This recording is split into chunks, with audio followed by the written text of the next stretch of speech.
Good evening, नमस्कार, स्वागत है आपका स्टडी IQ यूट्यूब चैनल पर। मैं वासु। हम डिस्कस कर रहे थे SSC 2019 प्रीलिम्स जो अभी मार्च 2020 में कंडक्ट करवाया गया था, कुल मिलाकर के 18 शिफ्ट के अंदर। तो यहां पर हम लोग डिस्कस कर रहे हैं मैथ्स में पूछे गए सारे के सारे सवाल चैप्टर वाइज। कहने का मतलब ये हुआ कि जैसे आपको कैसे करवाए गए हैं ये पार्ट्स, ज्योमेट्री उठाया सारे सवाल किए, अलजेब्रा उठाया सारे सवाल किए, ऐसे ही profit and loss, average ratio, तो ऑलमोस्ट हमने सारे के सारे सवाल डिस्कस कर लिए हैं। तो इसका फायदा ये होगा, एक तो आपको ये आइडिया लगेगा कि भाई नए पैटर्न पर सवाल जो हैं वो किस हिसाब से पूछे जा रहे हैं, क्योंकि जो पैटर्न आपका CGL का है प्रीलिम्स का पूछने का, वही CHSL का होता है, वैसा का वैसा ही उसी तरीके से सवाल CPO में पूछे जाते हैं। और इसी से मिलते जुलते सवाल अगर आप देखें तो आपको रेलवे में भी मिल जाते हैं, हालांकि रेलवे में एडवांस मैथ का वो लेवल नहीं आता। तो अब आपको ये डिसाइड करना है कि जैसे एक पार्ट आपने देखा, कोई सवाल आपको नया लगा कि अच्छा ये वाला सवाल थोड़ा अलग टाइप का है, अप्रोच बिल्कुल आपको जितनी भी बेहतर अप्रोच पॉसिबल है सारे के साथ डील करवा रहे हैं। कोशिश ये रहती है कि सवालों को किस हिसाब से माइंड में किया जाए। PDF के लिए आप वासु स्टडी IQ नाम से जो टेलीग्राम चैनल है उसे ज्वाइन करें और इन सेशन में देखते रहें और खुद से ऑब्जर्व करें कि आपके लिए क्या इंपॉर्टेंट है।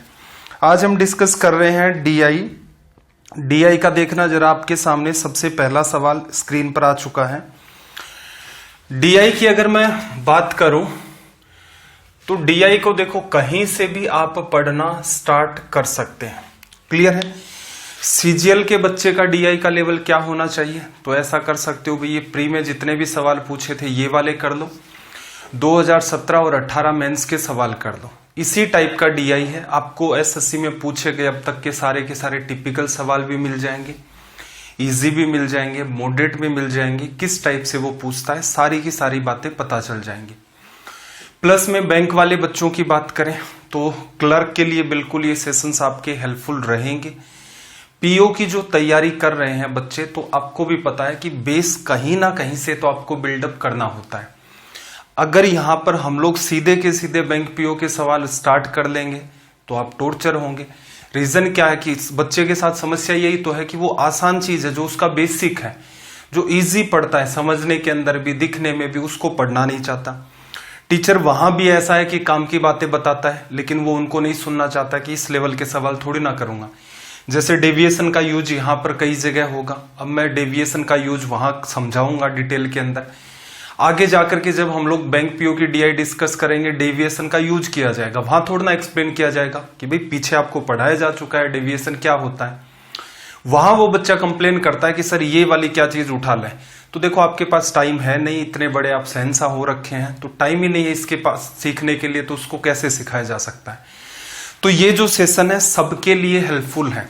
किसी भी एग्जाम में DI आती है, DI को कैसे भी पढ़ाया जा सकता है, एकदम बेसिक के साथ उठाओ, हर क्वेश्चन के साथ आपको नई बात मिलती है, उसको एक्सप्लेन किया जाता है।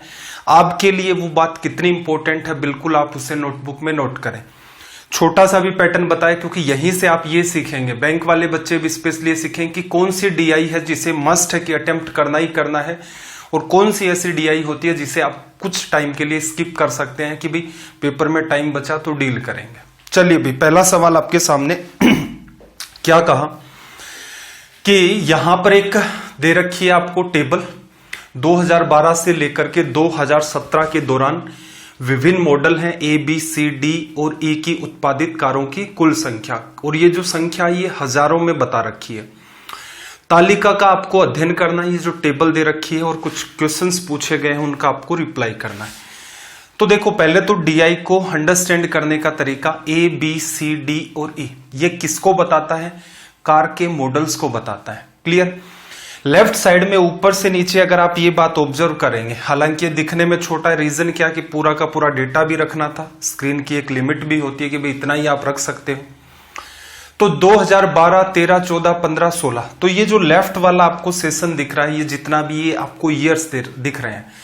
जैसे अगर मैं बात करूं यहां पर कि आपको रीड करना आता है या नहीं आता, अगर मैं आपसे पूछूं कि 2015 में कार D का प्रोडक्शन कितना था, तो आप क्या करेंगे भाई, या तो 2015 में चले जाओ, पहले 2015 में गए, 15 के राइट साइड में आपने देखना स्टार्ट किया, 18 आया, फिर 25 आया, 26 आया, फिर 14 आया। 14 जो है वो डी के जस्ट नीचे है, तो आप यहां से ये कहेंगे कि 2014 में जो कार डी का प्रोडक्शन था वो कितना था, 14, और ये किस में रिप्रेजेंट कर रहा है, थाउजेंड में, तो आप कहेंगे 14,000। ये तो इसकी रीडिंग है। अब एक इंपॉर्टेंट बात अंडरस्टैंड करना, जब भी कभी डीआई आपको टोटल करके दे दे, जब भी कभी आपको डीआई टोटल करके दे दे, आपको ऑलरेडी गिवन है, तो इसका मतलब जनरली इस टाइप की डीआई आपके लिए आसान रहेगी। रीजन क्या है कि उसने जो इंपॉर्टेंट पार्ट है उसको कवर कर दिया है, अदरवाइज क्या होता, आपको एक एक चीज ऐड करके देखनी होती। तो हमेशा स्पेशली एसएससी की तैयारी करने वाले बच्चे, बैंक क्लर्क की तैयारी करने वाले बच्चे इस बात का विशेष ध्यान रखेंगे। अगर उसने आपको टोटल करके दे दिया है, इसका मतलब डीआई में आपका एक कैलकुलेशन का जो इंपॉर्टेंट पार्ट है वो आसान कर दिया है। ऐसी डीआई को मस्ट है कि आप अटेम्प्ट करें ही करें, और एसएससी के तो हर बच्चे को करनी ही होती है। चलो भाई क्वेश्चन पर आ जाते हैं। एक बात ये नोटबुक में नोट कर लेना भाई, इसने क्या कहा कि 2015 में जो प्रोडक्शन हुआ है, 2015 में उत्पादित किस प्रकार की कारों की संख्या उस वर्ष में उत्पादित कुल कारों की संख्या का ठीक 20% है। देखना जरा, ये पूछना चाह रहा है कि 2015 में जितनी भी कारों का प्रोडक्शन हुआ है, तो हम लोग देखें अगर गौर से, तो 2015 के सामने अगर आप जाते जाएंगे तो टोटल के अंदर आपको दिखेगा कितना, 100। तो इसका मतलब 2015 में 100 कारों का प्रोडक्शन किया गया। अब उस 1000 वाली बात के साथ कंफ्यूज मत होना, 100,000 है इसका मतलब ये 1 लाख प्रोडक्शन है, इतना भी दिमाग नहीं लगाना, डेटा दे रखा उसी के साथ आपको डील करना है। चलो भाई 100 का प्रोडक्शन हुआ। अब आपसे क्या कह रहा है, 2015 में उत्पादित किस प्रकार की कारों की संख्या उस साल में उत्पादित कुल कारों की संख्या का ठीक 20% है। 100 कारों का प्रोडक्शन हुआ है, उसका 20% निकालोगे कितना आएगा, 20। अब ऐसी कौन सी कार है 2015 में, तो देखो ए भी नहीं है, बी भी नहीं है, सी भी नहीं है, डी भी नहीं है, ई के नीचे देखो 20, तो इसका मतलब यहां से सीधे सीधे आपका रिजल्ट क्या हो जाता, ई। तो ये छोटी छोटी चीजें हैं, हर एक चीज एकदम बिल्कुल बेसिक से आपको एक्सप्लेन किया जाएगा। ये मान के चलो कि मैं आपको डीआई चैप्टर ही पढ़ा रहा हूं इनके थ्रू, क्योंकि डीआई के अंदर अलग अलग सवाल किए जाते हैं, हर सवाल के अंदर अपनी संभावनाएं होती हैं, अपनी चुनौतियां होती हैं, तो हर एक को मेंशन करना पड़ता है। इजी सवालों से मॉडरेट से टफ में जाएंगे तो थोड़ा बेहतर रहेगा, सीधे टिपिकल सवालों में जाएंगे तो समस्या होगी। और ये चलो एसएससी के सवाल हैं, ये तो आपको करने हैं। तो एक बात तो आपने यहां से ये नोट की कि जहां कहीं भी आपको अगर वो टोटल करके दे दे खुद से ही, तो इसका मतलब पूरे चांस है कि वो सवाल आपका डील करने में आसान होगा। चलिए भाई अगले सवाल की तरफ आते हैं। इसमें भी वही सेम, वो की वो डीआई दे रखी है आपको, A B C D E कारों के जो मॉडल हैं उनको रिप्रेजेंट कर रहा है।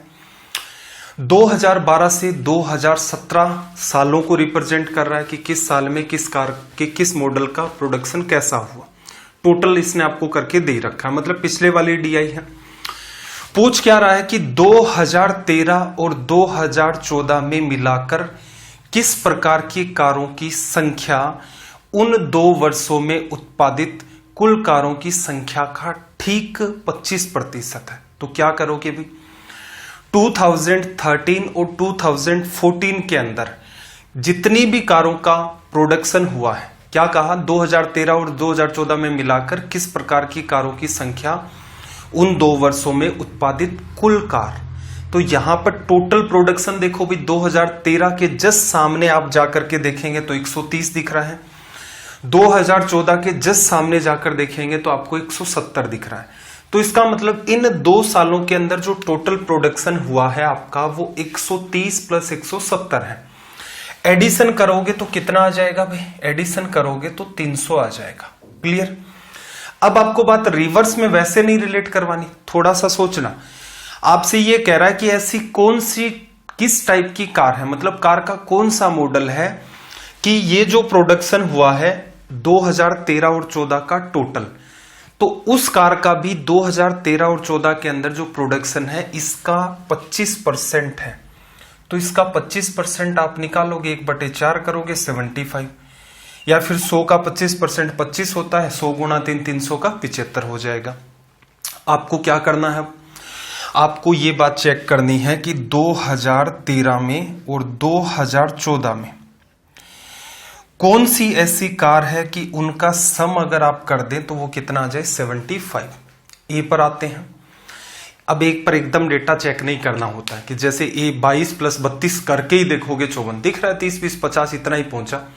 दूसरे में देखोगे तो 40 50 60 के आसपास कुछ चला गया है। तीसरे में देखोगे 30 20 50 58। डी के अंदर देखोगे 40 और 35 कितना आ गया 75। इसका मतलब वो कार कौन सी है, आपकी कार का मॉडल कौन सा है, वो आपका डी। तो यहां देखो काम अच्छा क्या हुआ टोटल की वजह से, टोटल उसने दे रखा था, क्लियर है।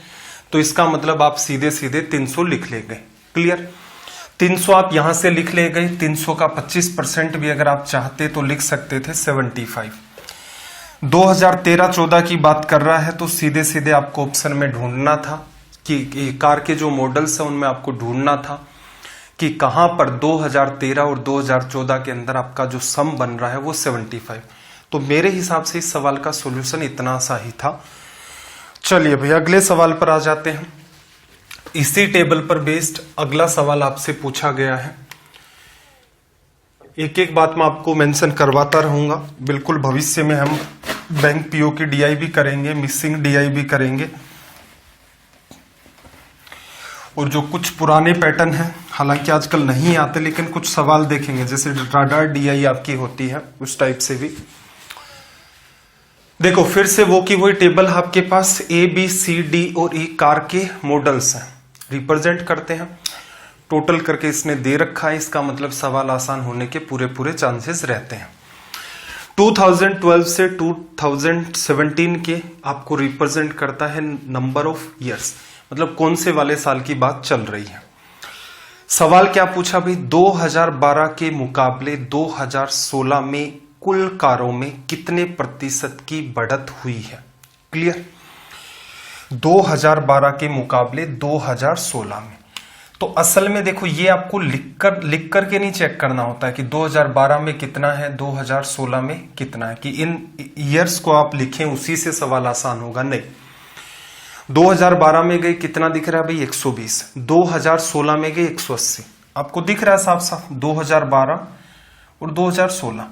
ये चीजें ऐसी हैं कि एग्जाम में आपको नहीं लिखनी, क्लियर है। स्क्रीन पर आपको सवाल दिखेगा, उसी के हिसाब से आपको खुद को एडजस्ट करना है। ऐसा भी नहीं करना है कि डीआई की फोटोकॉपी करवाई, अब पेपर के ऊपर उसी के ऊपर उसको ऐड कर करके देख रहे हो। भाई वो काम आपको एग्जाम में थोड़ा ना करना पड़ता है। आपको कोई पेपर थोड़ा ना मिलेगा कि सीधे सीधे आप देखोगे कि डीआई उस पेपर पर बनी हुई है, वहीं का वहीं एडिशन कर दे, नहीं। रफ वर्क के लिए आपको पेपर मिलता है, डीआई आपको स्क्रीन पर दिखेगी, तो उसी के हिसाब से हमेशा ये मान करके चले आपका काम करने का तरीका, आपका माइंडसेट वैसा का वैसा ही होना चाहिए कि क्वेश्चन जहां भी लिखा हुआ है वहां आप पेन नहीं चला सकते, वहां से आप सिर्फ देख सकते हैं, क्लियर। तो समझाने के लिए 120 आपको दिख रहा था सीधे सीधे 2012 में टोटल प्रोडक्शन, 2016 में आपको 180 दिख रहा था, क्लियर है। कितने की बढ़ोतरी हुई भाई, 60 की बढ़ोतरी हो गई। किसके बेसिस पर, 120 के बेसिस पर। 60 120 क्या होता है 1/2, प्रतिशत में बदलना है, गुणा 100 कर दो, 1/2 क्या आ गया आपका 50%। लिखा जा सकता है ऑप्शन सी करेक्ट। मेरे हिसाब से ये सवाल इतना आसान था कि पूरे के पूरे को आप माइंड में कर सकते थे। 2012 में 120 दिख रहा है, 2016 में आपको 180 दिख रहा है। अगर रेशियो ले सकते हो ले लो, 120 180 का 0 कट गए, 6 से काटा 2:3, 2 से संख्या 3 बढ़ गई है, 1 की बढ़त 2 पर, 1/2 कितना हो गया 50%। तो ये सवाल आपका आसान है। चलिए भाई क्वेश्चन नंबर 4, डीआई अपनी चेंज हो गई है। एसएससी के प्री में इन्होंने क्या किया था, जनरली हर सवाल के अंदर जो डीआई का था 3-3 पार्ट में उसे डिस्ट्रीब्यूट कर रखा था। सबसे पहला काम है आप इसकी लैंग्वेज को रीड करें, जो भी आपकी लैंग्वेज आप प्रीफर करते हैं। लैंग्वेज को रीड करो पहले तो प्रॉपर मैनर में, टेबल को भी थोड़ा सा ऑब्जर्व करो जिससे आपको भी थोड़ा ठीक लगे। यहां पर देखो इसने क्या कहा कि एक टेबल है आपके पास, 4 कंपनियां हैं ए, बी, सी और डी। इनके द्वारा भर्ती किए गए इंजीनियर्स की जो संख्या है वो आपको दिखाई गई है इसके अंदर। आपको इसे केयरफुली रीड करना है और कुछ सवाल पूछे गए उनका रिप्लाई। रीड करने का सिंपल सा तरीका, ईयर देखना जरा 2014 से 2019। तो इस साइड में आपके ये वाले ईयर चल रहे हैं और ये जो फॉर्मेट है आपका ए, बी, सी और डी, ये आपकी कंपनीज है। छोटा सा सवाल रीड करने के अंदर क्या करना है, जैसे ए के जस्ट नीचे 120 लिखा है, किसको बताता है? ये बताता है कि 2014 में कंपनी ए ने कितने इंजीनियर्स रिक्रूट किए थे, कितने इंजीनियर्स को भर्ती किया था, तो वो संख्या 120 है। अब सी वाली लाइन में देखना जरा, ऊपर से नीचे आते हो 98 लिखा हुआ है, तो 98 क्या है भाई? 98 ये बताता है कौन सी ईयर के सामने है? 2017 के सामने। तो आप कहेंगे कि 2017 में कंपनी सी ने कितने इंजीनियर्स रिक्रूट किए हैं? 98। क्लियर? डी के एकदम नीचे आओगे 122 लिखा हुआ है, इसका मतलब क्या है भाई? इसका मतलब है 122 2019 के सामने है और डी के नीचे है। तो वर्ष 2019 में कंपनी डी ने कितने इंजीनियर्स रिक्रूट किए? वो 122। अब मैं डीआई को ये मानता हूं कि डीआई इसी हिसाब से पढ़ाया जाता है जब आप उसे बेसिक से लेकर चलते हैं। कुछ बच्चे ऐसे होते हैं भाई, उनके पास जो बुक्स है उनमें डीआई का चैप्टर ही नहीं मिलता उनको। क्लियर है ना? वो कहीं से पढ़े हुए होते हैं। तो मेरा हमेशा ही ये टारगेट रहता है कि कोई भी सवाल कर रहे हैं, बच्चे से 10 या 15 सेकंड एक सवाल करो, जिससे कि नया स्टूडेंट भी है वो तुरंत बात को पकड़ने की कोशिश कर जाए कि अच्छा डीआई को रीड करने का ये तरीका होता है। ये टेबल की डीआई भी है, ग्राफ भी होते हैं, पाई चार्ट भी आपके होते हैं, हिस्टोग्राम वगैरह भी होते हैं आपके, रडार डीआई होती है, मिसिंग डीआई होती है, बहुत टाइप की डीआई होती है अगर आप बैंक पीओ के इतिहास में जाएं तब। तो क्लियर है? अभी हम पेपर्स कर रहे हैं लेकिन तरीका यही रहेगा, हमेशा भविष्य में भी डीआई आपको पढ़ाई जाएगी एकदम सिस्टमेटिक तरीके से, और ये भी उसका आप चाहो तो पार्ट कंसिडर कर सकते हो। जो जो इंपॉर्टेंट बात होगी, जैसी डीआई होगी उसके हिसाब से मैं नोट करवाता जाऊंगा कि इस बात का भी आपको इंप्रूवमेंट करना है। चलो भाई सवाल पर आ जाते हैं। 2014 से 2017 तक कंपनी ए द्वारा भर्ती किए गए इंजीनियर्स की जो कुल संख्या है 2014 से 2017 सामने सीधे सीधे दिख रहा है। 2019 में उन सभी कंपनियों द्वारा भर्ती किए गए इंजीनियर्स की कुल संख्या से कितना प्रतिशत अधिक है? देखो क्या पूछना चाह रहा है भाई, कंपनी ए का कहां से कहां तक? 2014 से 2017 तक। क्लियर? कंपनी ए ने 2014 से 2017 तक कितने इंजीनियर्स को रिक्रूट किया? दूसरी बात आपको यह निकालनी है कि टोटल सारी की सारी कंपनियां यहां पर कंसीडर होंगी कौन से साल में? 2019 में। यहां पर आपको ए का, बी का, सी का और डी का सभी का रिक्रूटमेंट आपको बताना है। क्लियर है? सवाल को फिर से एक बार देख लो कि असल में क्या कहा इसने कि 2014 से 2017 तक कंपनी ए द्वारा भर्ती किए गए इंजीनियर्स की कुल संख्या 2019 में उन सभी कंपनियों के द्वारा भर्ती किए गए इंजीनियर्स की कुल संख्या से कितने प्रतिशत अधिक है, इनसे ये कितना अधिक है। तो इसका मतलब यहां कुछ ना कुछ आपका प्लस आएगा। क्लियर है? बेटर ये रह सकता है कि आप चाहो तो एग्जैक्ट डेटा ले लो, चाहो आप रेशियो ले लो, हालांकि आपको टोटल करना पड़ेगा। अब मैंने पीछे आपको एक बात मेंशन करवाई थी कि टोटल जो है, टोटल अगर दे रखा है तो सवाल ऑटोमेटिक आसान हो जाता है, जब टोटल नहीं दे करके रखता है तो कैलकुलेशन में थोड़ी सी समस्या आती है। क्लियर है? टाइम के हिसाब से मैंने फोकस अपना ये है, ऐसा नहीं है कि इनके कोई कॉन्सेप्ट बदल जाएंगे, कुछ और चमत्कार हो जाएगा, नहीं। डीआई का मतलब यह है कि आप कहीं ना कहीं कैलकुलेशन में फंसने वाले हैं। एक एक करके बात करेंगे। देखना जरा, ए कंपनी आपको ऐड करनी है कहां से कहां? 2014 से 2017। आपको अपने में ये एक आदत डेवलप करनी है, जब मॉक टेस्ट भी लगाएं तो स्क्रीन पर ही सवाल है, क्योंकि डीआई को कभी भी आप ऑफलाइन फॉर्मेट में मत लगाएं। क्लियर है? ऑफलाइन फॉर्मेट में लगाएंगे तो बच्चा कॉमन मिस्टेक ये करता है कि डीआई का प्रिंट आउट निकलवाता है, उसी पेज पर नीचे का नीचे जोड़ देता है। क्लियर है? फिर ऐसी ही अगर आप प्रैक्टिस करके जाएंगे एग्जाम हॉल के अंदर, अब सिनेरियो चेंज, स्क्रीन पर देखो, फिर रफ पेपर पर ऐड करो। तो आपको ये मानना है मोबाइल से भी देख कर करो, मोबाइल सामने आपका, वहां कोई चित्रकारी नहीं करोगे मोबाइल के ऊपर। जैसे एग्जाम हॉल में आप एग्जाम देने जाते हैं तो आपने ऑब्जर्व किया होगा जनरली कि जो लैब्स होती हैं उनमें जो पीसी होते हैं, कई इतने कलाकार बच्चे होते हैं कि वो स्क्रीन के ऊपर भी आपको ऑब्जर्व किया हुआ मिलेगा। अगर गौर से देखेंगे, जैसे मान लो आपका दूसरी या तीसरी शिफ्ट में है तो पता चला कि पहली शिफ्ट वाले कलाकार ने स्क्रीन पर भी लिख दिया था। तो ये आदतें ना डेवलप करें इस टाइप से, इनसे कोई भला नहीं होने वाला है, आपका ही टाइम किल होगा। चलो भाई, 2014 से 2017 तक ए का एडिशन करना है। अब मेरे साथ साथ सोचो, देखो पहले यूनिट डिजिट को जोड़ दो, 8 और 2 कितना हो गया 10, 4 ही सालों को ऐड करना है। फिर देखना 4 2 6 3 9 2 11 और 1 12 लिखा। फिर देखना सबके पास क्या है 1 1, तो 4 और 1 5, कितने रिक्रूट किए भाई 520। क्लियर है? रेशियो ले लेते हैं इसके साथ। 2019 के अंदर सारी कंपनियां, सबसे नीचे क्या दिख रहा है आपको भाई 2019 दिख रहा है। पहले चाहो तो देखो ऐड करने के कई तरीके होते हैं, हर बच्चा अपने हिसाब से कंफर्ट फील करता है। कुछ बच्चे ऐसे ऐड करते हैं 150, 118 में से एक बार 8 को हटा दिया, 110 को ऐड करता है, फिर 110 को ऐड करता है, 122 में से 2 को हटा देता है, उसको ऐड करता है। डेटा एकदम आसपास घूमता रहता है, तो उसके लिए तो स्पेसिफिक और भी मेथड निकल के आते हैं। अब आपको क्या कंफर्ट लगता है, आपको डील करना है। यूनिट डिजिट से भी जोड़ दो, जैसे 150 में 0 है, फिर 8 है, फिर 0 है, फिर 2 है, तो ये 8 और 2 कितना हो गया 10। फिर सेकंड प्लेस वाले डिजिट को ऐड करो, 5 1 6 1 7 2 9 और 1 आपका कितना हो गया 10। 1 मिनट, क्या कर दिया हमने, 8 और 2 10 आपका आया था, तो 0, 8 और 2 10, फिर 5 6 7 2 9 और 1 10, फिर से क्या हो गया आपका 0। फिर सबके पास कितना है 4 और 1 आपके पास कैरी 5। रेशो ले लिया, लिखा जा सकता है। क्या सिखाया था भाई, या तो इसको जस्ट डबल कर दो, 100 बना लोगे तो ये 104 बन जाएगा। तो साफ साफ पता चल रहा है 4%। रीजन क्या है, 100 बन रहा था इसलिए हमने यहां पर इसको टारगेट किया। अगर नहीं बनता तो क्या करते भाई, कितना ज्यादा है 2 ज्यादा है, किससे 50 से, प्रतिशत में बदलना है गुणा 100, तो रिजल्ट कितना आ जाएगा 4%। बैंक पीओ की तैयारी करते हैं उन बच्चों के लिए वैसे भी टास्क इजी होते हैं, 2/50 मल्टीप्लाई बाई 100, माइंड में किया 4%। अब देखो थोड़ा सा मुद्दे की बात करते हैं। देखो ये जो पार्ट है इसे आप अवॉइड करेंगे।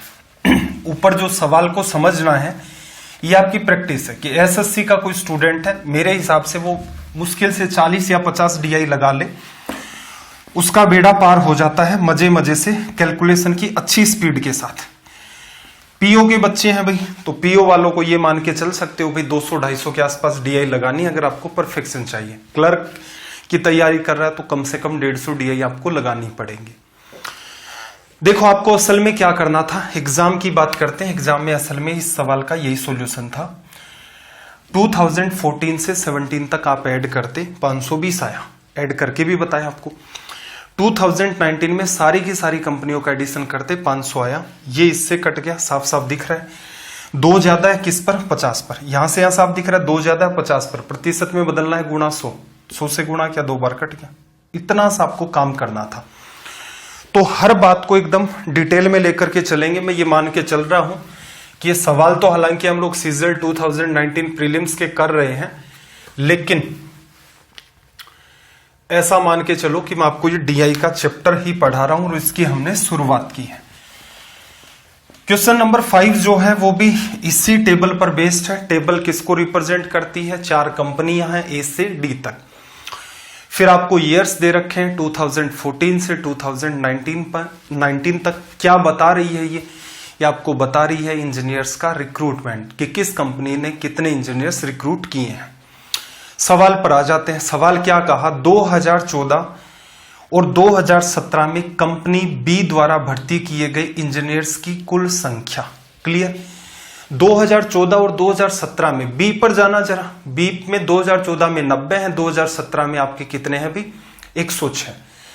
तो पहली जो बात है वो आप सीधे सीधे लिख सकते हो, 90 और 106 कितना हो गया 196। ये किसकी बात है, बी की।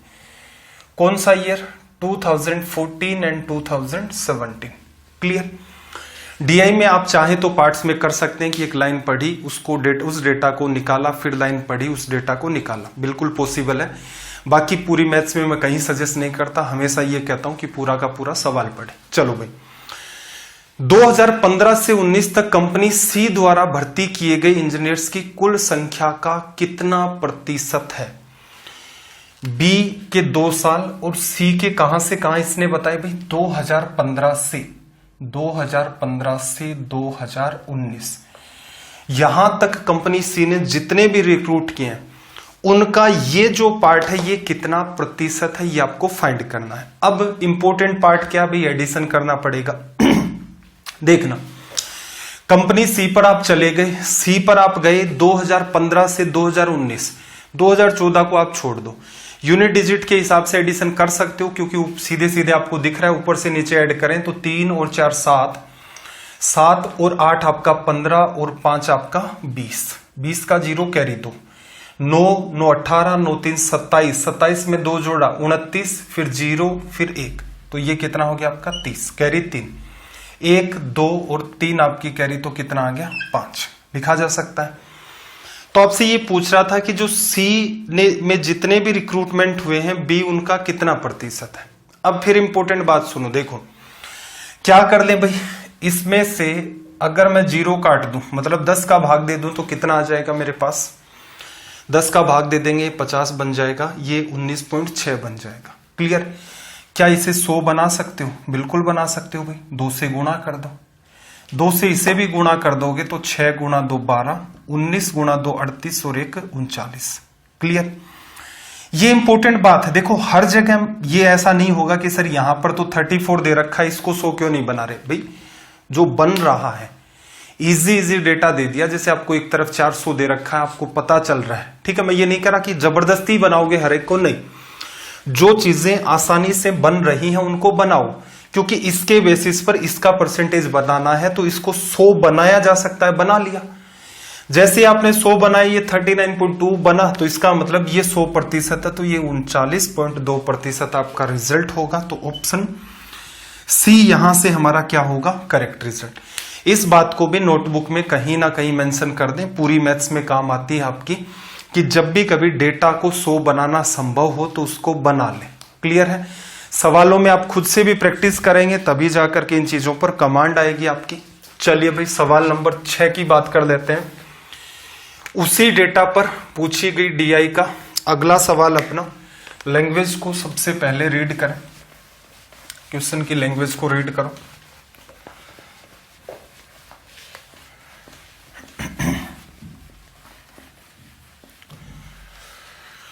सवाल नंबर 6 में देखना, 6 में इसने क्या कहा? सेम वो की वो बात है, ABCD आपकी 4 कंपनियां हैं। ईयर्स आपको गिवन है 2014 से 2019 तक, और ये जो नंबर्स हैं ये बता रहे हैं कि इन्होंने किस कंपनी ने कितने इंजीनियर्स किस ईयर में रिक्रूट किए। सवाल पर आ जाते हैं, ऐसे वर्षों की संख्या कितनी है जिनके दौरान कंपनी डी द्वारा भर्ती किए गए इंजीनियरों की संख्या का औसत। औसत शब्द को हटा देना क्योंकि ईयर्स के हिसाब से पूछ रहे हैं, तो ये जो पहला जो औसत लिखा हुआ है ना इसको हटा देना भाई, ये हिंदी में मिसप्रिंट हो गया। तो क्या रीड करोगे? इंग्लिश में करेक्ट है, the number of years in which the number of engineers recruited by company D is less than the average number of engineers recruited bye be in the given 6 year. क्या पूछना चाह रहा है? पूरे सवाल को फिर से मैं एक्सप्लेन कर देता हूं, आपको क्या बताना है। ऐसे वर्षों की संख्या कितनी है जिनके दौरान कंपनी डी द्वारा भर्ती किए गए इंजीनियरों की संख्या, औसत नहीं की संख्या, औसत को हटा देना, कंपनी बी द्वारा दिए गए 6 वर्षों में भर्ती किए जाने वाले इंजीनियरों की औसत संख्या से कम है। क्या करोगे? बी के लिए जो 6 साल दे रखे इनका एवरेज निकालना है।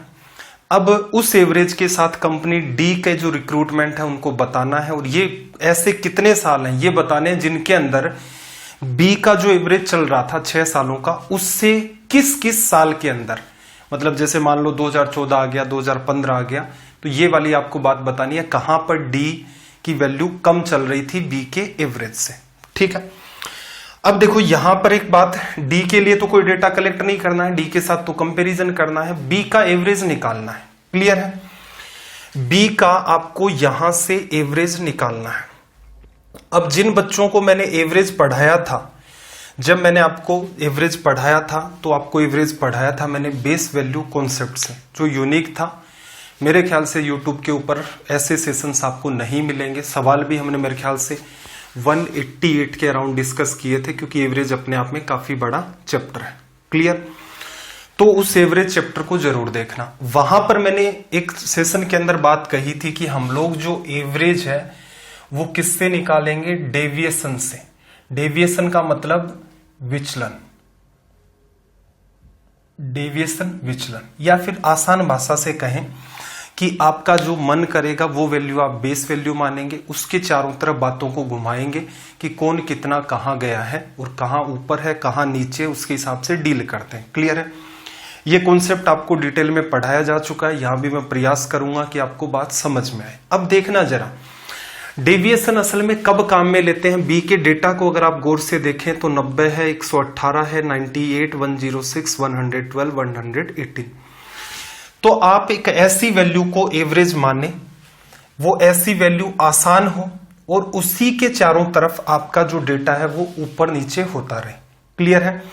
एक तरीका आपका ये हो सकता है, आप सबको ऐड करो, 90, 118, 98, 106, 112, 118, सबका एडिशन किया, उसमें 6 का आप डिवीजन करेंगे, उसमें टाइम किल होगा। इस बात का विशेष ध्यान रखना। डेविएशन का यूज डीआई में किया जाता है कब?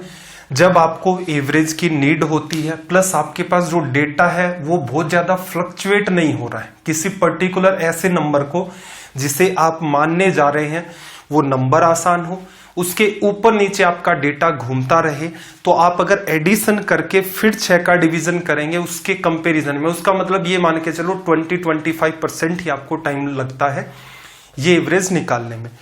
मैंने माना मेरा एवरेज 100 है। अब मैं हिसाब करना चाहता हूं कि कहां कहां जो अपनी वैल्यू है वो 100 से ज्यादा है। तो देखना, बी के लिए 118 2015 में 18 ज्यादा, फिर 106 6 ज्यादा, फिर 2018 में 12 ज्यादा, 2019 में 100 से 18 ज्यादा। तो पहले तो आप क्या करो, जो एक्स्ट्रा पार्ट है उनको अलग से जोड़ दो। तो 18 18 36 और 12 और 6 18, तो कितना आ गया? 54 ज्यादा। क्लियर? लेकिन क्या है भाई, जो 90 है आपका वो तो 100 से 10 कम है, 98 है वो आपका 100 से कितना कम है? 2 कम है। तो 10 और 2 12, 12 आपका कम होगा। सारे के सारे सालों का हिसाब कर लिया। ये तो एवरेज हमने माना था। इस एवरेज के बाद हमने हिसाब किया कि अगर मैं नंबर्स को अलग से रिलेट करता तो 54 ज्यादा है, 12 कम है। इनका एक साथ हिसाब करके क्या करो, इसमें 6 का डिवीजन कर दो। इसको मैंने एवरेज चैप्टर में बड़ी ही डिटेल से बताया था कि ये कोई ट्रिक नहीं है। इसका लॉजिक दिया था कि 90 को आप ब्रेक करोगे 100 - 10, 118 को ब्रेक करोगे 100 + 18, 98 को ब्रेक करोगे 100 - 2। तो इसका मतलब हर नंबर को 100 के बेसिस पर ब्रेक किया। 6 गुणा 100 के बाद ये बात आपकी बचेगी, 6 का डिवीजन करोगे, 6 से 6 कटेगा, तो बेस वैल्यू तो आपका एवरेज जो आपने माना है। ऊपर नीचे कितना हो रहा है उसका अलग हिसाब किया और उसको एवरेज में कन्वर्ट कर दिया। चलो भाई, 12 लेस किया 42, 7 बार कट गया, तो इसका मतलब कितना एवरेज आ गया भाई? 107। काम आसान हो गया। सवाल क्या था? ऐसे वर्षों की संख्या कितनी है जिसके दौरान कंपनी डी द्वारा भर्ती किए गए इंजीनियरों की संख्या, औसत नहीं, औसत वाली बात हटा देना, की संख्या कंपनी बी द्वारा दिए गए 6 वर्षों में भर्ती किए जाने वाले इंजीनियरों की औसत संख्या से कम है। अब डी के लिए आपको यह बताना है कि ऐसे कौन से साल हैं जो बी का एवरेज जो 107 है उसके कंपैरिजन में कम है। तो देखना, डी में 2014 है। 2014 के अंदर कंपनी डी ने रिक्रूट किए 105 इंजीनियर, जबकि बी का एवरेज कितना है? 107। क्लियर है? तो 107 से कम है। तो इसका मतलब एक साल ये हो गया। सीधे सीधे काउंट कर देते हैं। चलो इसमें भी क्या लिखना, 105 देखो कम है, 97 कम है, 100 कम है, इसके बाद 116, 25 और 22, ये सारे के सारे क्या हैं? ज्यादा। तो ऐसे कितने साल हैं? 3। तो ऑप्शन बी आपका क्या हो गया? Correct result. क्लियर? अब यहां सीखने लायक ये बात हुई कि एवरेज का इन्वॉल्वमेंट डीआई के अंदर बड़ी ही कॉमन सी बात होती है, एवरेज का, रेशियो का और परसेंटेज का। जो बच्चा डेविएशन का यूज नहीं करेगा वो एडिशन करेगा, 6 का डिवीजन निकालेगा, उसका टाइम किल होगा। आप बिल्कुल डेविएशन का यूज करें। समझदारी क्या रखनी है, नंबर मानना है वो आसान, ध्यान ये रखना है कि उसी के आसपास आपका डेटा फ्लक्चुएट होता रहे। अब ये नहीं करना है कि सर मेरा मन तो कर रहा है कि मैं तो 87 मान के करूंगा, बिल्कुल कर लोगे लेकिन टाइम इतना किल कर दोगे क्योंकि 87 के साथ आप डील करने में कंफर्ट नहीं है, जबकि 100 के साथ डील करने में आसान है। भाई जो ऊपर जा रहा है ऊपर ऐड कर दिया, नीचे जा रहा है उसको माइनस कर दिया, काम आसान हो गया। चलिए भाई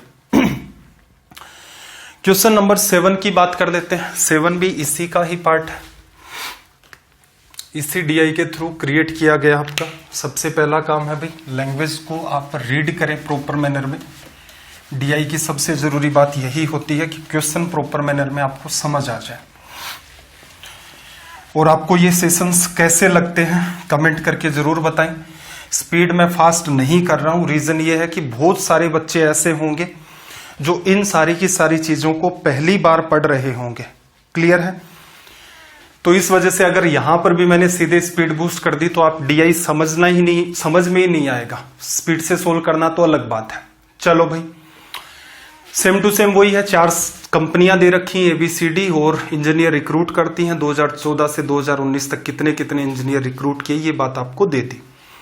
क्या कहा सवाल के अंदर, कंपनियों A और B द्वारा 2015 और 2018 में भर्ती किए गए इंजीनियर्स की कुल संख्या का कंपनी C और कंपनी D द्वारा 2014 और 2018 में भर्ती किए गए इंजीनियर्स की कुल संख्या से क्या अनुपात है। देखो आपको रेशियो बताना है किसका, A प्लस B का, वर्सेज में आपके पास कौन है भाई, C प्लस D है। लेकिन इसने क्या किया, A प्लस B के लिए जब आप डेटा लोगे तो कौन कौन से साल का शामिल करने हैं, A के लिए और B के लिए 2015 का साल और 2018 का साल, ये भी लेना है। C और D के लिए आपको कौन से साल लेने हैं भाई, 2014 भी लेना है आपको और 2018 भी लेना है। असल में देखा जाए तो इस सवाल में आपसे वो क्या चाहता है, इस सवाल में आपसे वो चाहता है कि आप डेटा को कितनी फास्ट स्पीड से ऐड कर सकते हैं बिना किसी एरर के, ये इसकी डिमांड होती है ऐसे सवालों के अंदर। अब एडिशन करना है, एडिशन का आपका मन करे वैसे आप कर सकते हैं। जैसे कंपनी A और B, आपको 2 कंपनियां दिख रही हैं, तनाव नहीं लेना, लेफ्ट साइड के अंदर A और B। 2015 में इन्होंने कितने रिक्रूट किए, फिर 2018 में इन्होंने कितने रिक्रूट किए। तो देखना कंपनी A 2012 में 132 और कंपनी B 118। 18 के अंदर आप 32 को ऐड कर देंगे तो आपके पास 50 बनेगा, 100 ये आपका 200। तो इसका मतलब 250 तो इन्होंने रिक्रूट कब कर लिए, 2015 में। 2018 पर आ जाओ भाई, 148 में 112 जोड़ोगे, 100 200 हो गया, 48 12 आपका 60 हो गया। तो ये कितने हो गए भाई, 260। इनको भी आपस में ऐड करना है। क्लियर? कंपनी C और D की 2014 एंड 18 की बात करनी है। C और D पर जाओ, 2015 के सामने 85 प्लस 105 कितना हो गया भाई आपका, 190। 2018 की अगर हम लोग यहां से बात करें तो 105 और 125, तो ये कितना आ गया आपका, 240 लिखा जा सकता है। चलिए भाई अब देखो एडिशन इनका भी करना, रेशियो लोगे तो ये तो आपको पता ही है कि इधर भी 0 आना है, इधर भी 0 आना है, कट गया। चलो 6 और 5 11 और ये आपका 5 हो गया, 9 और 4 13, 2 3 और 1 4 हो गया। तो यहां से सीधे सीधे जो रेशियो निकल के आया वो आपका कितना आ गया, 51:43। 51, चलो ये तो 17 से कट गया, यहां क्या समस्या आई भाई देखना जरा, 1 मिनट। 2018 के अंदर आपने ये किया, 105 में 125 जोड़ोगे तो 230 बनेगा, ये गड़बड़ की है भाई, इसको सुधारो। 42 आ गया। चलो भाई 3 से इसको काट देंगे तो कितना रिजल्ट बनेगा, 17 और यहां से 14, ये हमारा क्या हो गया रिजल्ट। एग्जाम में क्या ध्यान रखना, इंपॉर्टेंट बात यह है कि कभी भी इस टाइप से डेटा को लिखने की कोशिश ना करें। बस इतना लिख दिया कि पहले A और B का हिसाब करना है, एक 4 सालों का एक साथ ऐड नहीं कर सकते। 4 साल कैसे भी, A के लिए 2000, यहां पर 15 है, 2018 है। ऐसे ही B के लिए 2015 और 2018 है। 4 साल एक साथ ऐड नहीं कर सकते, चारों डेटा को एक साथ ऐड नहीं कर सकते। कोई बात नहीं, 2 को ऐड कर दो। ये आप यहां लिखोगे, दूसरा लिखोगे, 0 का आपको भी पता है कॉमन आएगा, कट जाएगा। तो ये आपका तरीका हो सकता है एग्जाम में डील करने का। और यहां पर सिर्फ और सिर्फ एग्जामिनर आपका कोई नॉलेज नहीं चेक कर रहा है, बस वो ये चाह रहा है कि आप डेटा के साथ कितना इजी वे में डील कर सकते हैं। चलिए अभी सवाल नंबर 8 की बात कर लेते हैं। सबसे जरूरी बात है सवाल को ध्यान से पढ़ें कि ये टेबल किसको रिप्रेजेंट कर रही है। खुद से भी पढ़ा करें जिससे एक आइडिया रहे कि जो सवाल हम करने जा रहे हैं वो किस टाइप का होगा। लगभग मैं आपको 100 DI से गो थ्रू करवा दूंगा कैसे भी करके। हर टाइप की DI होगी उसमें, SSC वाले बच्चों के लिए भी होगी, बैंक वाले बच्चों के लिए भी होगी। लेवल अच्छा भी रखेंगे, बेसिक चल रहा है एक तरीके से अपना, क्योंकि प्री में इसी टाइप की DI इन्होंने पूछी थी अभी 2019 में। चलना भाई, देखना कि क्वेश्चन नंबर 8 में क्या कहा। नीचे जो आपको टेबल दे रखी है वो बताती है एक विशेष महीने में कोई पर्टिकुलर मंथ है, उसमें आय रुपए के अंदर दिखाई गई है आपको जो इनकम है। साथ में A, B, C, D और E के जो रोजगार के जो सोर्स हैं, एम्प्लॉयमेंट के जितने भी सोर्स हैं, रोजगार के जितने भी स्रोत हैं उनके बारे में बात कही है। थोड़ा सा टेबल को रीड करना सीख लेते हैं। A, B, C D और E, ये 5 आदमी हो गए। तो एम्प्लॉइज के सामने ये नाम लिखा हुआ है तो इसका मतलब ये इन एम्प्लॉइज या फिर कर्मचारियों का नाम है। एम्प्लॉइज के नीचे लिखा हुआ है सैलरी, वेतन।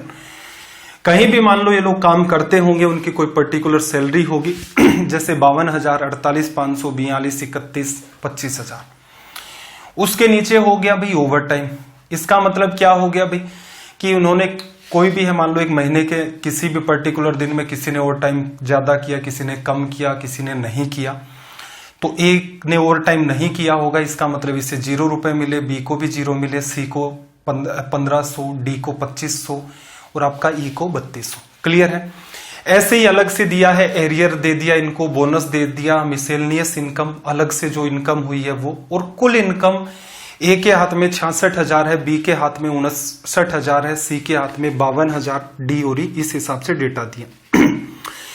इंपॉर्टेंट बात फिर से आ जाती है, जहां कहीं भी आपको टोटल करके दे रखा होता है, ये मान के चलें उस DI को उसी टाइम अटेम्प्ट कर लो, पूरा चांस बनेगा कि वो DI आपकी आसान होगी कैलकुलेशन के बेसिस पर, तो स्पेशली क्योंकि वहां टोटल कर दिया, आपको टोटल नहीं करना। अब देखना जरा कितने कर्मचारियों का वेतन उनकी अन्य आय के 4 गुना से अधिक है। देखना जरा, ऊपर आपको क्या दे रखी है, सैलरी। कितने कर्मचारियों का वेतन, सैलरी क्या होती है भाई आपकी वेतन। इनकी जो अन्य आय है, अन्य आय, अदर इनकम। अब अदर इनकम में क्या समझोगे भाई, मिसेलनियस को नहीं, बच्चे सोच लेते हैं कि इसको अदर इनकम नहीं, जितना भी उसने ओवर टाइम किया, उसे एरियर्स मिले, उसे बोनस मिला, उसकी मिसेलनियस इनकम है, वो सारी की सारी अदर इनकम में आ जाएगी। क्लियर। तो मैं अन्य आय या फिर अदर इनकम की बात करूं तो इसमें ओवर टाइम भी आएगा, इसमें एरियर्स भी आएंगे, इसमें बोनस भी आ जाएगा, इसमें मिसेलनियस जो इनकम है वो भी आ जाएगी। अब आ जाते हैं सवाल पर, कितने कर्मचारियों का वेतन उनकी अन्य आय के 4 गुना से अधिक है। अन्य आय का क्या करोगे, 4 गुना, और इससे भी ये जो पार्ट है ये क्या होना चाहिए आपका, ज्यादा। ऐसे कितने कर्मचारी हैं। अब मेरी बात सुनो ध्यान से, ए की बात करें तो ए का वेतन कितना, 52,000, और टोटल इसके हाथ में कितने रुपए गए हैं, 66,000। तो इसका मतलब 52 और 66 के बीच का जो गैप है वो कितना, 14,000।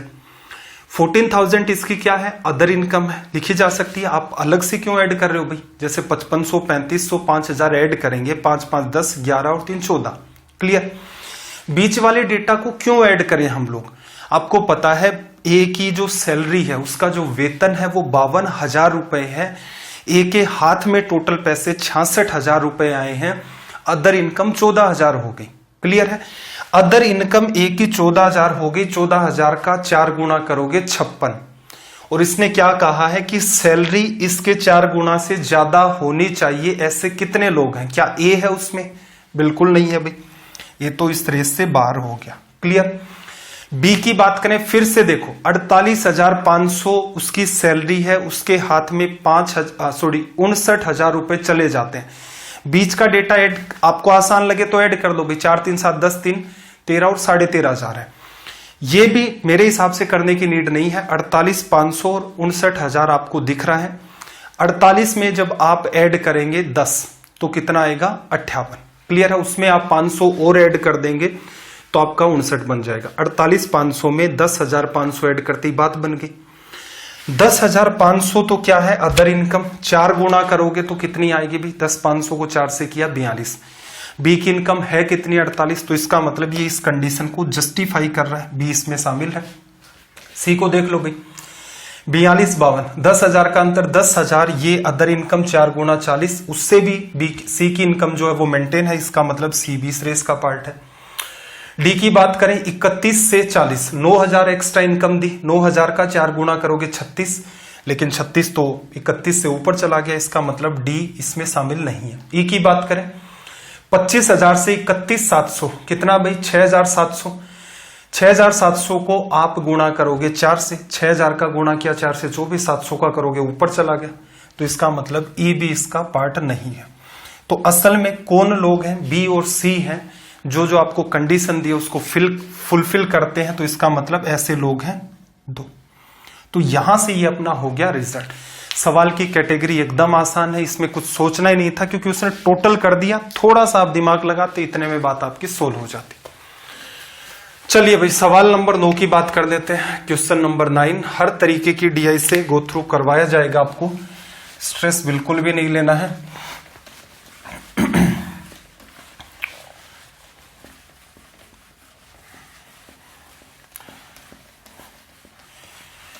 नाइन नंबर वाला जो सवाल है इसकी एक बार के लिए आप लैंग्वेज को रीड करो, आसान है, इसमें भी कोई बहुत ज्यादा स्ट्रेस वाली बात नहीं है। देखो 9 नंबर में क्या कहा, एक टेबल है जो कुछ डेटा को रिप्रेजेंट करती है और 20 या उससे अधिक अंक पाने वाले छात्रों का प्रतिशत क्या है। क्लियर है। जो डेटा दे रखे हैं उसमें थोड़ा सा बात को अंडरस्टैंड करना। स्कोर आपको दिया, स्कोर 0 और नीचे 5, वो किसको बताता है 0 से 5 को। फिर 5-10, 5 से 10 नंबर किस बच्चे के आए, फिर 10 से 15 कितने बच्चों के, 15 से 20 कितने बच्चों के, ऐसे ही चलता गया 35 से 40 कितने बच्चों के। क्लियर है।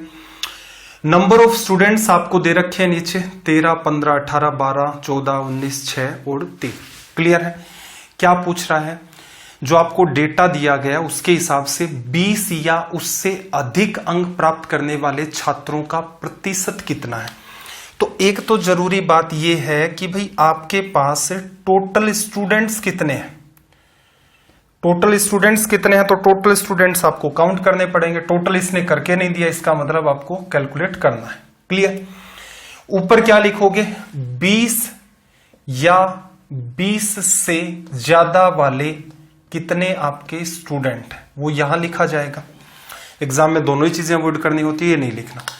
नंबर ऑफ स्टूडेंट्स आपको ऐड करने हैं, तो नीचे नंबर ऑफ स्टूडेंट्स आपको दे रखे हैं। अब आप कितना फास्ट ऐड करते हैं तो देखना, 13 और 15 में आप एडिशन करोगे 28 आ गया, 28 18 आपका 46 हो गया, 46 के अंदर आप 12 जोड़ोगे आपका 58 आएगा, 58 में 14 जोड़ा आपका 72 आ गया, 72 के अंदर आप 19 जोड़ोगे तो आपके पास 91 आ गया, 6 3 100 हो गया। क्लियर।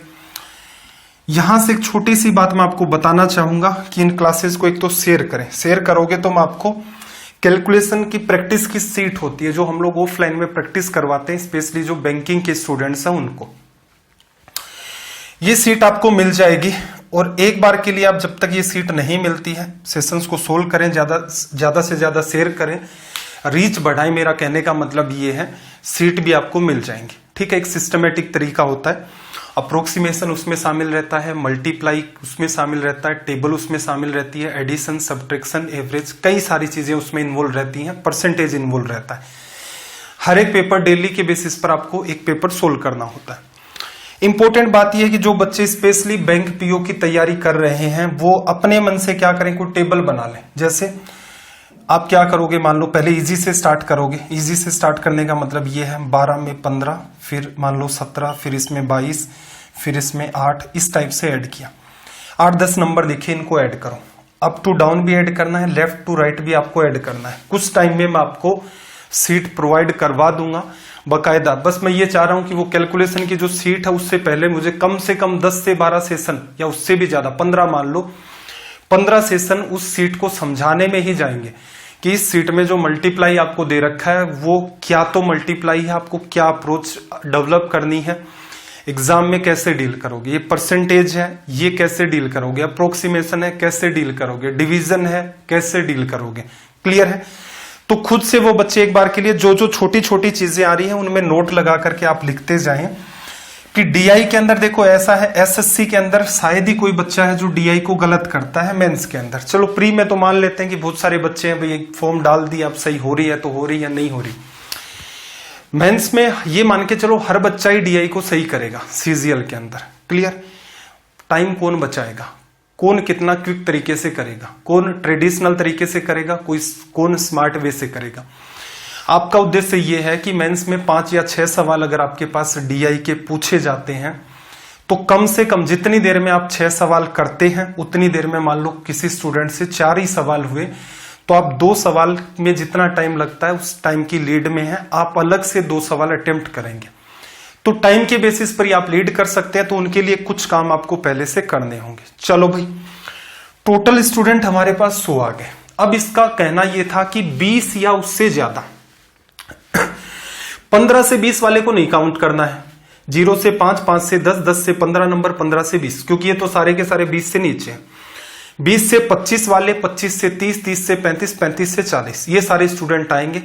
कितने हैं भाई? 14 और 9, यहां पर एडिशन करोगे 33 और 33 के अंदर भी 9 जोड़ोगे तो आपके पास कितना आएगा यहाँ पर 42। 100 के बेसिस पर 42% ही तो है, ये कट गया। तो मेरे हिसाब से ये डेटा इतना आसान था, इसे माइंड में कर सकते थे। क्यों? ये एडिशन 100 आ रहा था, दूसरा एडिशन 42 आ रहा था, आपको बताना क्या था कितने परसेंट है, तो 42% है। चलिए भाई सवाल नंबर 10। और एसएससी के बच्चे थोड़ा सा एक बात और अवेयर हो जाना, स्टैटिक्स के भी सवाल आपसे पूछे जाते हैं, सांख्यिकी के भी प्रीलिम्स में कई सारे सवाल पूछे गए हैं जो कि चैप्टर आपकी किसी भी बुक में मुझे नहीं लगता एसएससी के नाम पर जो किताब छपती है उसमें वो चैप्टर दिया रहता है। चलिए अभी सवाल नंबर 10 में इसने क्या कहा, एक टेबल दे रखी है, 40 से 60 वर्ष की आयु के कितने रोगी थे। थोड़ा सा बात को समझना, आपको एज दी गई है यहां पर ईयर्स में, ठीक है, नीचे नंबर ऑफ पेशेंट्स हैं। अब ये जो डीआई है इसको थोड़ा सा स्टार मार्क कर देना। स्टार मार्क किस लिए करना, कंक्लूजन पर आते हैं। देखो नंबर ऑफ पेशेंट्स आपको दे रखे हैं लेस देन 10, जिनकी उम्र 10 साल से कम है, इतने, ये कितने हैं भाई 11। लेस देन 20 ईयर्स के कितने हैं 15। इंपॉर्टेंट बात क्या है, 10 साल से कम के 11 हैं, 10 से कम के आपके पास कितने हैं 11 पेशेंट हैं, और 20 से कम के आपके पास कितने हैं 15।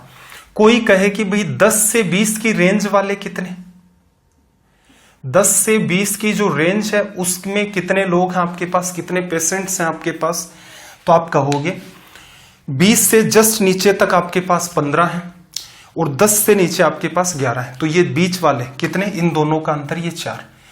कई बार बच्चा ये सोच लेता है कि 10 से कम मतलब 11 लोग हो गए, फिर 20 से कम, तो वो उसे ये समझता है कि 10 से 20 की बात कर रहा। नहीं, 20 से जितने भी ज्यादा है उस अपनी तरफ से डीआई में दिमाग नहीं लगाना है, जो उसने शब्द कहे उनको पकड़ो। जैसे यहां पर इसने कहा कि लेस देन 30 ईयर्स, कितने लोग हैं भाई ऐसे, ऐसे कितने पेशेंट हैं 22। तो अगर आपसे कोई कहे कि भाई 30 साल से कम तक के कुल कितने पेशेंट है, तो क्या आप ऐड करोगे 11 प्लस 15 प्लस 22? नहीं, 30 साल से कम तक के सारे आ गए। अब आप इनको फ्लक्चुएट करके देखना चाहते हैं, एकदम सेपरेट करके देखना चाहते हैं 30 से 20 तक, तो 30 तक टोटल 22 है, 20 से नीचे तक 15 है, तो इन दोनों के बीच कितने हैं 7। तो 20 साल से 30 साल तक 7 है, 10 साल से 20 साल तक अभी निकाला था 4 है, और 10 साल से नीचे के आपके पास कितने हैं 11। इस डीआई में नई बात यह है कि डेटा को रीड करने में गड़बड़ नहीं करनी है, ठीक है, बाकी आसान है।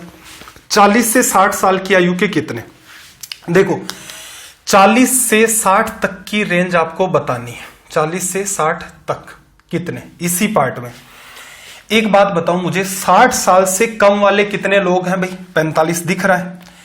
और 40 साल से कम वाले कितने हैं? लेस देन 40 ईयर कितने हैं? 29।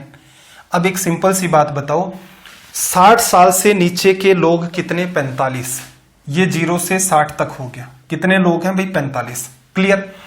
और फिर आगे वाली बात है, 0 से 40 साल तक के लोग कितने हैं? 29। और ये कितने हैं भाई? 45। आपसे तो यही पूछ रहा है कि 40 से 60 साल तक के आपके पास नंबर ऑफ पेशेंट्स कितने हैं। तो इसका मतलब आपको क्या करना था, यहां पर डिफरेंस लेते 16। मेरे हिसाब से यहां पर अगर आप रीडिंग एरर नहीं करते हैं, इसको रीड करने में एरर नहीं करते हैं, तो ये सवाल माइंड में हो जाएगा। कैसे?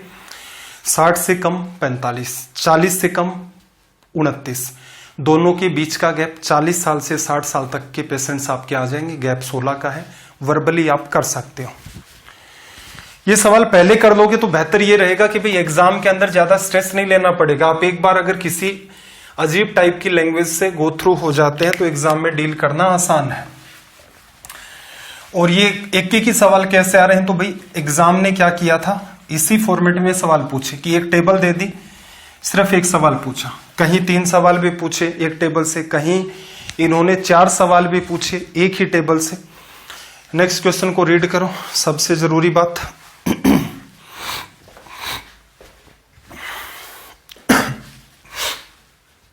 देखो एक स्कूल है, इसमें अलग अलग आपकी डिफरेंट स्ट्रीम्स है और इसके अंदर इनरोल्ड जितने भी स्टूडेंट हैं उनकी संख्या आपको दे रखी है। जैसे साइंस है, आर्ट्स है, कॉमर्स है, वोकेशनल है। साइंस में बॉयज आपके 35, गर्ल्स आपकी 18 दिख रहा है। आर्ट्स की बात करें, बॉयज आपके पास 25, गर्ल्स आपकी 47। डेटा रीडिंग में कोई कंफ्यूजन नहीं है, रीडिंग आसान है। फिर इसने क्या कहा, विज्ञान या व्यवसायिक विषयों में अध्ययन करने वाले छात्रों का प्रतिशत, the percentage of students studying in science और वोकेशनल सब्जेक्ट्स। क्लियर है। अब यहां पर यह मत सोचना कि जैसे कई बच्चे सोचे वेन डायग्राम लगाएं क्या सर यहां पर, कि साइंस या दे रखा वोकेशनल, ऐसा भी तो दे सकता था साइंस एंड वोकेशनल, कोई फर्क नहीं पड़ता। साइंस के और वोकेशनल के जो स्टूडेंट जितने भी बन रहे हैं, क्योंकि इसने ऐसा कुछ नहीं कह रखा कि कुछ स्टूडेंट ऐसे हैं जिनके पास साइंस भी है वोकेशनल भी है, ऐसे स्टूडेंट्स में बॉयज की संख्या 3 है, गर्ल्स की संख्या 5 है। इस लेवल का डीआई आपसे पूछता नहीं है। तो यहां पर ये जो और वाला केस है, विज्ञान या व्यवसायिक विषयों में, साइंस एंड वोकेशनल, साइंस और वोकेशनल, इसमें कंफ्यूज नहीं होना है, दोनों का कमेंट करके आपको बताना। एक जरूरी बात, यहां बच्चा कई बार झिझक जाता है। चलो अब देखना जरा, साइंस और वोकेशनल के स्टूडेंट काउंट कर दो। वोकेशनल में 30 10 40 हैं और साइंस के अंदर 30 10 40 35 18 53। तो टोटल स्टूडेंट कितने हो गए भाई? 93। ये किस में है? साइंस में प्लस वोकेशनल में लिखा जा सकता है। ये आसान था। अब आपको क्या करना है, एडिशन करना है सबका। अब देखो साइंस और वोकेशनल का तो 93 लिख ही लिया, आर्ट्स और कॉमर्स का भी ऐड कर दो भाई। आर्ट्स की अगर हम लोग बात करें तो 40 20 60 7 5 12 72 आ गए। आर्ट्स में कितने आ गए आपके पास? 72। और कॉमर्स के अंदर 40 45 आपको सीधे सीधे दिख रहा है, 85 लिखा जा सकता है। सभी को ऐड करना पड़ेगा क्योंकि नीचे तो आपको क्या लिखने हैं, टोटल स्टूडेंट। 2 स्ट्रीम के स्टूडेंट ये हैं, 2 स्ट्रीम के ये हैं, ऐड कर दो। 5 और 2 7 और 3 10 0।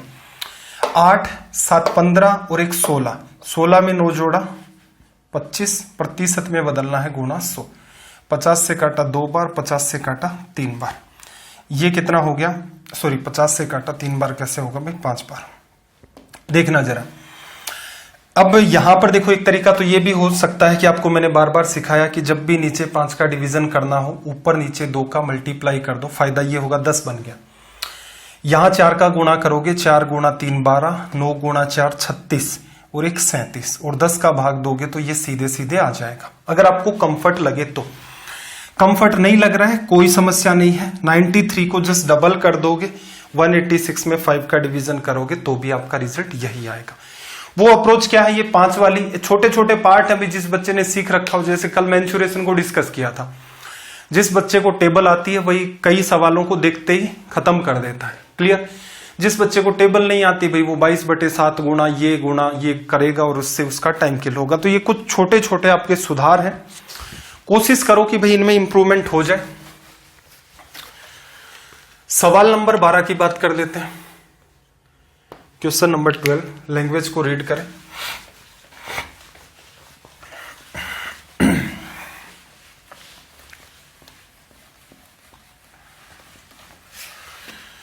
लैंग्वेज को रीड करो, लैंग्वेज का समझ आना बहुत ज्यादा जरूरी है। यहां पर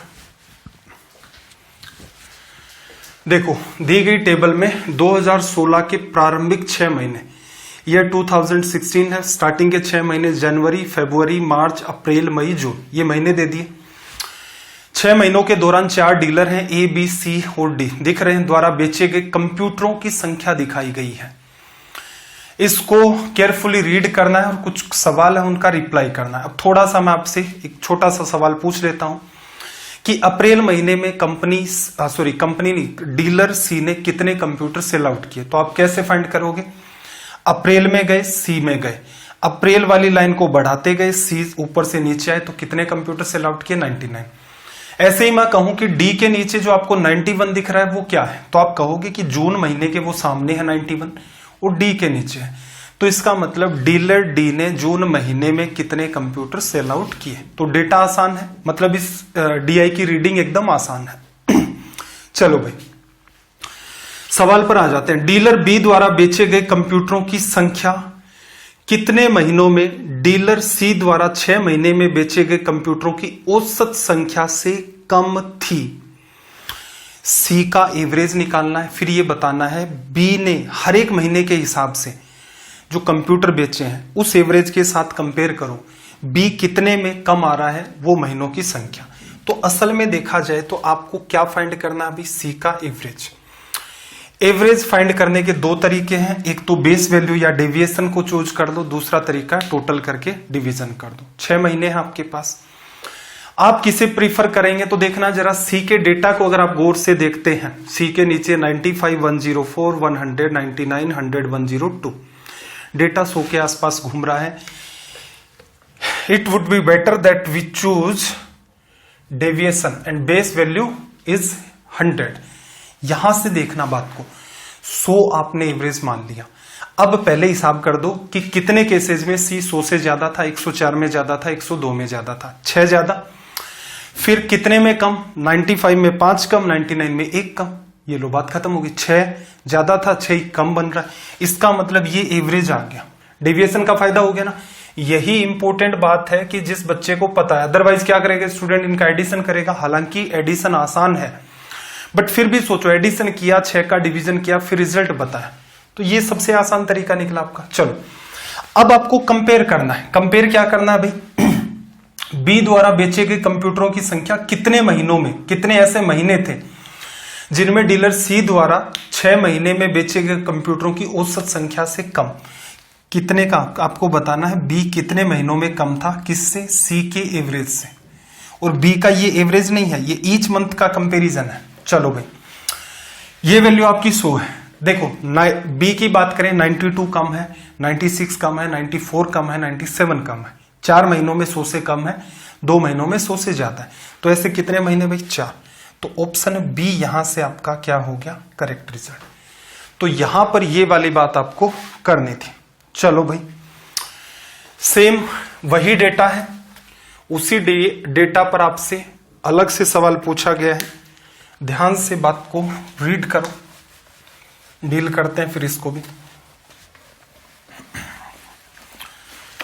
क्वेश्चन नंबर 13 देखना भी, डेटा आपको पता है ABCD 4 डीलर हैं, मंथ्स आपको दे रखे हैं, जैन, फेब, मार्च, अप्रैल, मई, जून। इनमें कंप्यूटर कितने इन्होंने सेल आउट किए।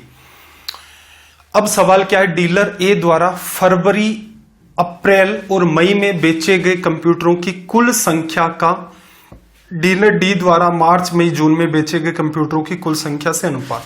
देखो ए के साथ डील करना है आपको और डी के साथ रेशियो बताना है। पहले ए का हिसाब कर लो, फरवरी, अप्रैल और मई। ए फरवरी में 94, अप्रैल में 108 और मई के अंदर आपका कितना है? 98। क्लियर है? एडिशन आपको करना है तो ऐसा कर दो, पहले या तो सीधे सीधे डील कर सकते हो भाई, जो बेस वैल्यू क्या यूनिट डिजिट को ऐड किया, या फिर दूसरा तरीका हो सकता है कि अप्रैल में जो कंप्यूटर इनको 90 मान लिया, 4 अलग से जोड़ देंगे।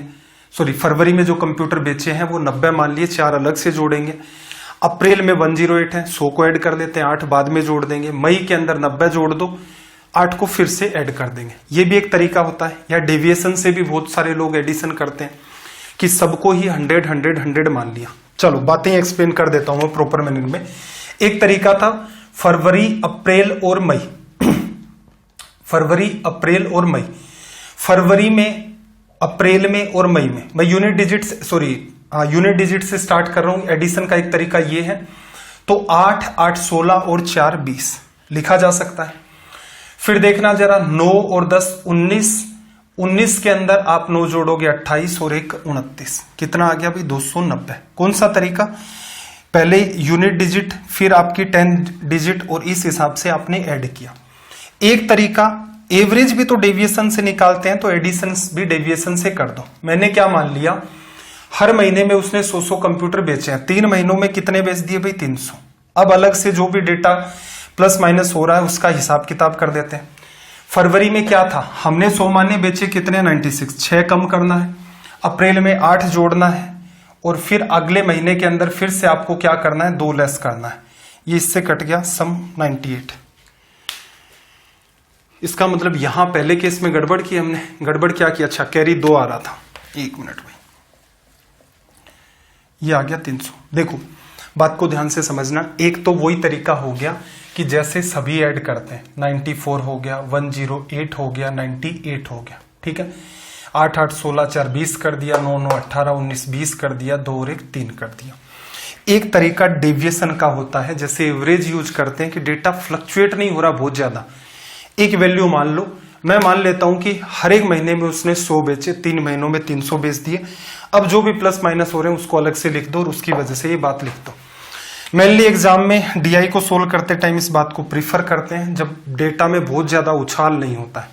हाँ, अगर ऐसा होता कि एक जगह 47 है, एक जगह 283 है, फिर 679 है, उस केस में ये तरीका प्रीफर किया जाता है। चलो डी की बात करें, मार्च, मई और जून। मार्च, मई और जून, तो ऐड करने का तरीका आपका ये हो सकता है। मार्च में 90, मई के अंदर 89, जून में 91। जून का 91 से 1 उठा के मई में रख दो, 90 90 90, तो कितना आ जाएगा? 270। चलो भाई 3 से काट दोगे तो 10 अनुपात ये कितना बन गया? 9। तो यहां से ये अपना हो गया रिजल्ट। क्वेश्चन नंबर 14 को रीड करना, मतलब टेबल तो आपकी वो की वही काम में आ रही है, तो क्वेश्चन को हमें सोल्व करना है बस। और इन छोटी छोटी चीजों को मेंशन करते रहना, क्योंकि मेंस में एसएससी सीजीएल में आपको 5 या 6 सवाल मिलते हैं डीआई पर वेस्ट। कम से कम बात कही है मैंने आपको कि इतने सवाल तो आपको यहां पर मिलेंगे ही मिलेंगे। 14 नंबर में देखना जरा क्या कहा इसने। डीलर बी द्वारा अप्रैल, मई और जून में बेचे गए कंप्यूटरों की संख्या इंग्लिश में थोड़ा सा देख लेते हैं। The total number of computer sold by dealer B in April, May, June is, हाँ जितने भी बेचे गए वो टोटल निकालने हैं। ठीक है, फरवरी और अप्रैल में सभी डीलरों द्वारा बेचे गए कंप्यूटरों की कुल संख्या का कितना प्रतिशत है? देखो बी की बात करनी है, सवाल कैलकुलेटिव जाएगा। बी की अगर बात करें तो बी के लिए अप्रैल, मई एंड जून, इसमें इसने कितने कंप्यूटर बेचे, फिर टोटल जितने भी डीलर हैं सारे के सारे, इन लोगों ने फरवरी में कितने बेचे और इन लोगों ने अप्रैल में कितने बेचे, ये लिखोगे। इसके बेसिस पर डेटा निकलेगा। डीलर बी की बात करने पहले तो अप्रैल, मई और जून, तो देखना बी के नीचे आ जाओ।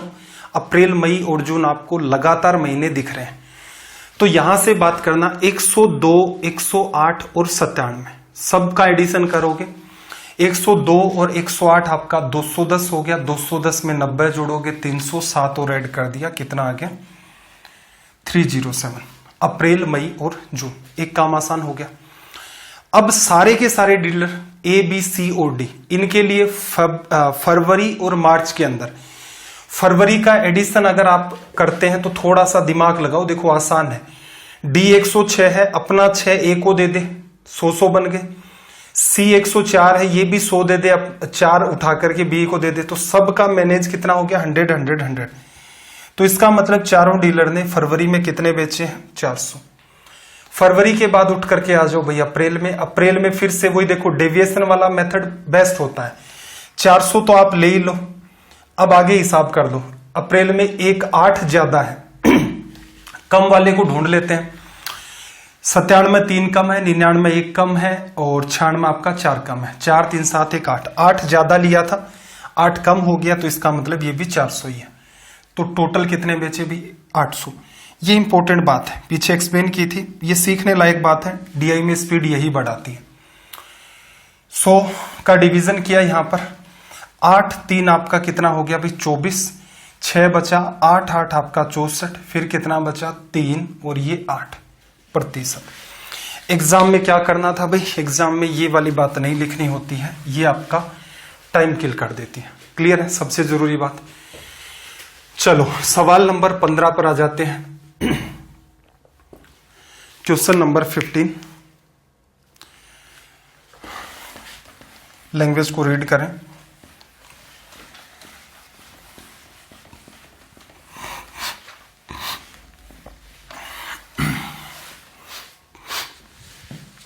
देखो 15 नंबर में इसने क्या कहा, डीलर ए द्वारा फरवरी से जून के दौरान बेचे गए कंप्यूटरों की कुल संख्या जून में सभी डीलरों द्वारा बेचे गए उन कंप्यूटरों की कुल संख्या से कितने प्रतिशत अधिक है।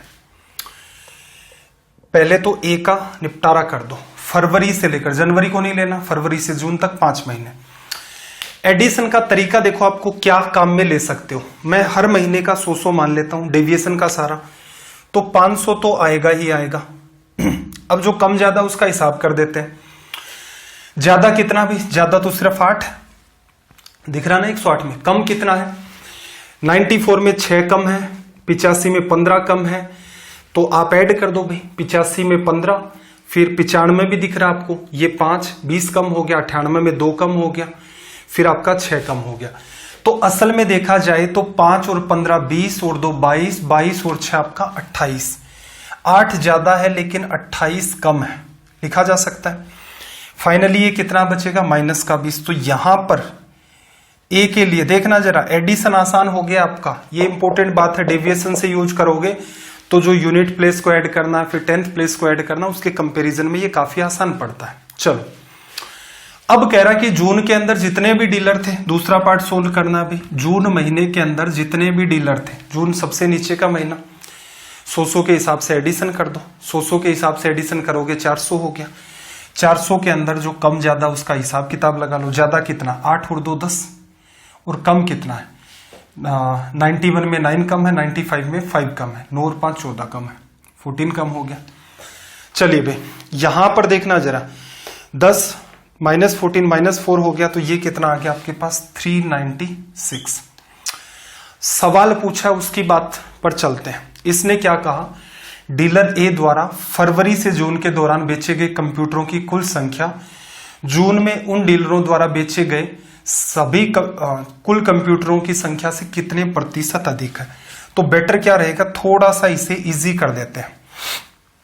इजी करेंगे तो देखो 4 से काट सकते हैं पहले तो 120 आ जाएगा, 4 से काटोगे 9 4 36, 9 4 36, फिर ये कितना आ गया भाई 40, और ये 3 से कट करके कितना आ गया 33। कितनी ज्यादा है भाई 7। 7 ज्यादा है किससे, 33 से, प्रतिशत में बदलना है गुणा 100। 700 के अंदर आप डिवीजन करोगे 33 का, देखना 770 में 33 का डिवीजन कितना बार गया 2 बार, 33 गुणा 2 आपका 66 हो गया। कितना बचा भाई यहां पर आपके पास 66 होने के बाद 4 बचा, 40 में डिवीजन 1 बार गया, 21 पॉइंट समथिंग होगा, एक ही ऑप्शन है। तो यहां पर एक बात ऑप्शन पर भी जानी थी कि कैलकुलेटिव हो रहा है, तो कम से कम ये ध्यान तो लगाएं क्या कहीं अपना काम सीधे सीधे बन सकता है या आगे तक भी उसको सोल्व करना है। तो चलिए भाई ये हो गया आपके डीआई के 15 क्वेश्चंस जो एसएससी सीजीएल 2019 जो अभी मार्च 2020 में कंडक्ट करवाया गया था। डीआई के कुछ सवाल 15 क्वेश्चन डिस्कस कर लिए हैं। अब आपका रिस्पॉन्स बताएगा। 3 सेशन तो कम से कम हम लोग यहाँ पर डिस्कस करेंगे ही करेंगे, क्योंकि डीआई क्या वो एक ही एक टाइप के से पैटर्न आपके चलते रहते हैं। फिर भी अगर आपका रिस्पॉन्स ठीक रहता है, आपको ये लगता है कि सर और भी करवाने चाहिए, तो जितने भी सवाल है सारे के सारे हम लोग डीआई के यहाँ पर डिस्कस कर लेंगे। आपको सेशन कैसे लगते हैं कमेंट करके जरूर बताएं। अच्छे लगते हैं तो भी कमेंट करें, अच्छे नहीं लगते तो एक वैलिड रीजन के साथ कमेंट करें कि सर ये वाला इश्यू है, ऐसे ऐसे बात है, हमें समझ नहीं आ रहा है। क्लियर है? डीआई में इंप्रूवमेंट, डीआई छोड़ो कोई भी सब्जेक्ट है, इंप्रूवमेंट याद रखना तुरंत नहीं आता है। कई बच्चे सोचते हैं कि डीआई पढ़ लें सर से, सर एक ट्रिक सिखा दें। अगर ऐसी कोई ट्रिक होती सच में किसी के भी पास XYZ कि एक बात आपको सीखनी थी, उसकी वजह से पूरी डीआई सही हो गई, तो उस टीचर के यहाँ भीड़ लग जाती। ठीक है? और उसको मीडिया बाकी चीजें तो नहीं दिखाता है, खैर उसको जरूर दिखाने लग जाते हैं कि ये एक ट्रिक पढ़ाता, उससे सारी डीआई सोल्व हो जाती है। नहीं, डीआई अपने आप में वाइड पार्ट है। अच्छी बात यह है कि एसएससी की एग्जाम होगी, रेलवे मतलब बैंक पीओ को छोड़ दो तो बाकी सब में डीआई आपका आसान ही आता है। हर पार्ट पर अगर आप मेहनत कर लेते हैं तो एसएससी के अंदर आप काफी सारा टाइम बचा लेंगे। रीजन क्या है? एसएससी का जो स्टूडेंट है वो डीआई पर मेहनत नहीं करना चाहता। वो सोचता है ये सवाल मेरे से सोल्व हो रहा है। भाई ये सवाल सोल्व होना मुद्दे से नहीं है, कितना जल्दी सोल्व होगा उसकी वजह से आपको जॉब मिलेगी। अब वो जो पहली बात तो कब होगी कब नहीं होगी, एक सबसे बड़ा चैलेंज ये है। वो जब भी होगी सभी की एक साथ होगी, तो उससे पहले खुद को प्रिपेयर करके रखो। अगर ऐसे इस टाइप से दादागिरी करोगे, नहीं ये मेरे को तो आता ही है, कर लोगे, अरे नॉलेज है आपके पास, आप अभी भी गंभीरता को नहीं समझ रहे हैं, आपको टाइम बचाना सीखना है। तो आपका दिन रात सब मंगलमय हो। चलिए फिर मिलते हैं अगली क्लास में। जय हिंद, जय भारत।